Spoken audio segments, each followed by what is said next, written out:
I don't believe you.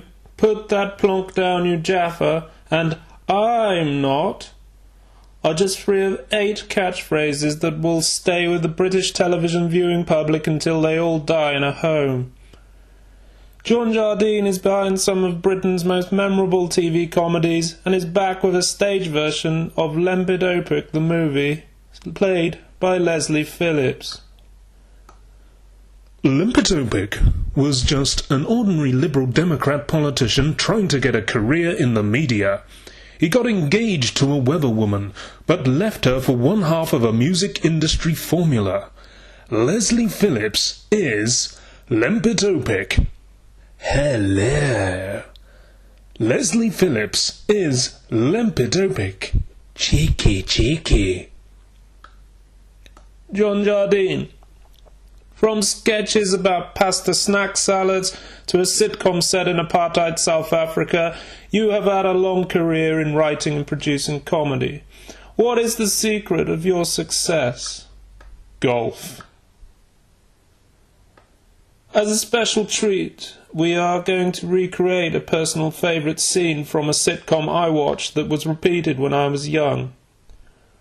Well, that better be an actor.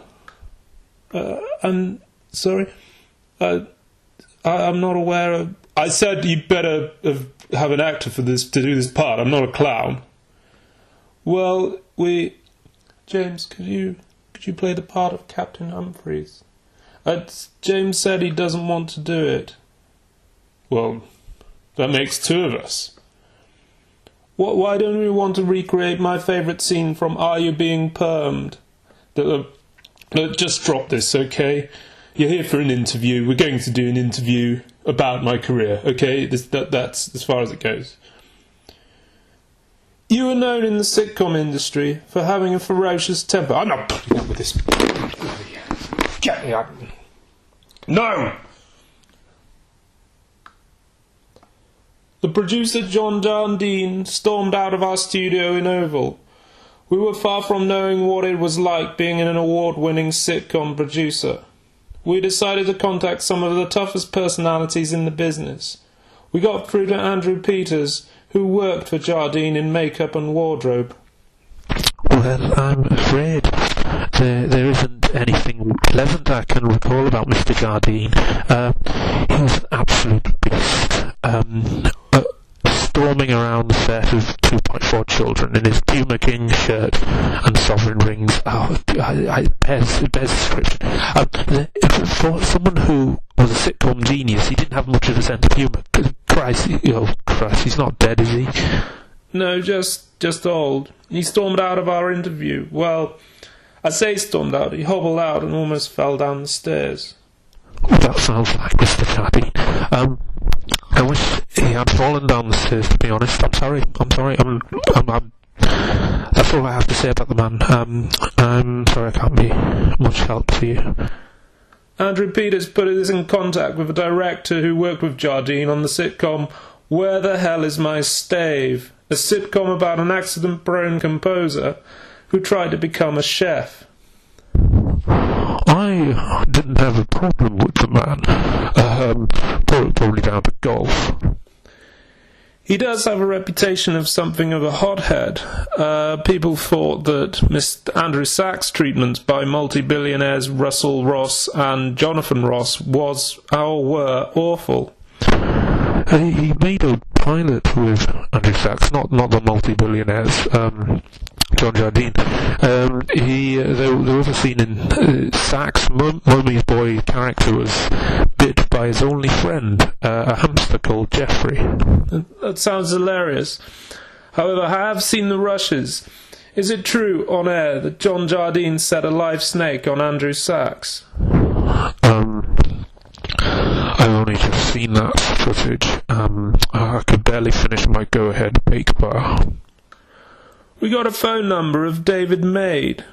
David Maid was the voice of the robotic fan oven in John Jardine's future-based sitcom 1 Foot in the Future 2010, made in the late 80s for Central Television. Oh God, I haven't got a bun in my oven. Very good. What was it like working for John Jardine? We've got to the switch ring off, you daft old mare. What? The chicken chasseur's been here since the Battle of Bosworth. Oh, I see you're playing the part of your sitcom character, Wilfred the Fan Oven. Very amusing. Was John Jardine a difficult man to work for? Don't look at me. I'm not the one who burnt the lasagna. Can you stop, please? I just want to know what it was like to work for the difficult John Jardine, the producer. Ping! So can you stop doing your forgotten sitcom character, please? I'm interested to know what it was like to work for John Jardine. Well, my character, originally going to be a talking duster, but the writers thought a talking fan oven with a complicated personality would have had more depth. I still get fans asking that exact question. I didn't ask about your fan oven character. I just want you to answer this question. What was it like to work for the producer John Jardine? Fine. We learned that Lembit Opik the musical was a commercial disaster. Leslie Phillips walked out on the second night. His understudy, Peter Baldwin, complained of heartburn on stage. John Jardine proved to be difficult and troubled. He threatened us with legal proceedings if we reenacted the sitcom Are You Being Permed? However, as planned, Tristan Garrel-Cambridge Tapes brings you a scene from the sitcom middle-class Teflon-suited classically trained actor who got married to aimless, socially conscious, classically trained actress who can't have children style sitcom in our house. From Central Television, who have the rights. The teenage son is played by elderly actor David Maid over the telephone.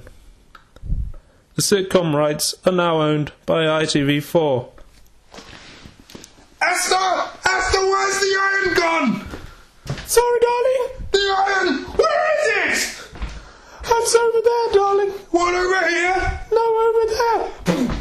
Ah! Why'd you leave it there for, you stupid old cow? Tristan Garrel-Cambridge Tapes. The Tristan Garrel-Cambridge Tapes were written and produced by Tristan Garrel-Cambridge, edited by Gwendolyn Mordecai. The reproduction of Jardine's sitcom The Father was played by Brian Bellows, the Mother by Layla Bellows, and the son, David Maid. The part of the son was cut out for time. This was produced by Lloyd de Measurer.